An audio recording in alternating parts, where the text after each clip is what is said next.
আমার লিপস কখনোই অনেক বেশি ডার্ক ছিল না, বাট এটা হচ্ছে আমার কয়েক মাস আগের একটা পিকচার থেকে নেয়া। আগে আমার লিপসটা দেখতে কিছুটা এমন ছিল। Yes it's pink, but it's not that pink. 10-12 দিনের মতো হবে আমি আমার লিপসকে আরো পিঙ্ক করার জন্য একটা প্রোডাক্ট ইউজ করতেছি, তো সেটার একটা অনেস্ট রিভিউ নিয়ে আজকে আসছি। বর্তমানে আমার লিপস দেখতে কিছুটা এমন, and it's not a filter guys. Look at this.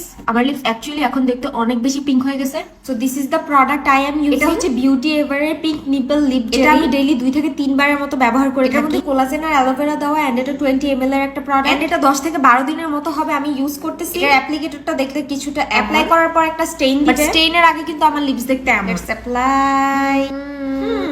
খুব সুন্দর লাগতেছে না? এখন আমি বলি যে এটা ইউজ করে আমি কি কি বেনিফিট পাই। আমার লিপস অনেক বেশি ময়শ্চারাইজ থাকে, আমার লিপসে কোনো প্রকার মরা চামড়া নাই, লিপস একদমই ড্রাই হয় না। অ্যাপ্লাই করার পর লিপসটা অনেক লং টাইম এমন পিঙ্কি পিঙ্কি থাকে, এটার কারণে আর কি অনেক সুন্দর লাগে লিপসটা দেখতে। একটানা 10 থেকে 12 দিন ইউজ করার পর, এভরিডে 2 থেকে 3 বার ইউজ করার পর আমার লিপস অ্যাকচুয়ালি আগের থেকে বেটার হয়ে গেছে, আগের থেকে অনেক বেশি পিঙ্ক হয়ে গেছে। উইদাউট এনিথিং আমার লিপস দেখতে অনেক বেশি সুন্দর লাগে। অনেকে আমাকে জিজ্ঞেস করে আপু লিপস পিঙ্ক করার জন্য কি ইউজ করবো, তারা এটা ইউজ করতে পারো। This is a very good. যাদের লিপস অনেক বেশি কালো, ছেলে বা মেয়ে যেই হোক না কেন, তারা এটা ইউজ করবে। যারা আমার মতো লিপসকে আরো বেশি পিঙ্ক করতে চাও তারাও ইউজ করতে পারো। যাদের লিপস অনেক হাইপার পিগমেন্টেশন আছে তারাও কিন্তু চাইলে এটা ইউজ করতে পারো। উইন্টার লিপস অনেক বেশি ড্রাই হয়ে যায়, সো রেগুলার বেসিসে ইউজ করার জন্য কিন্তু এটা তোমরা ট্রাই করে দেখতে পারো, তোমাদের অনেক ভালো লাগবে।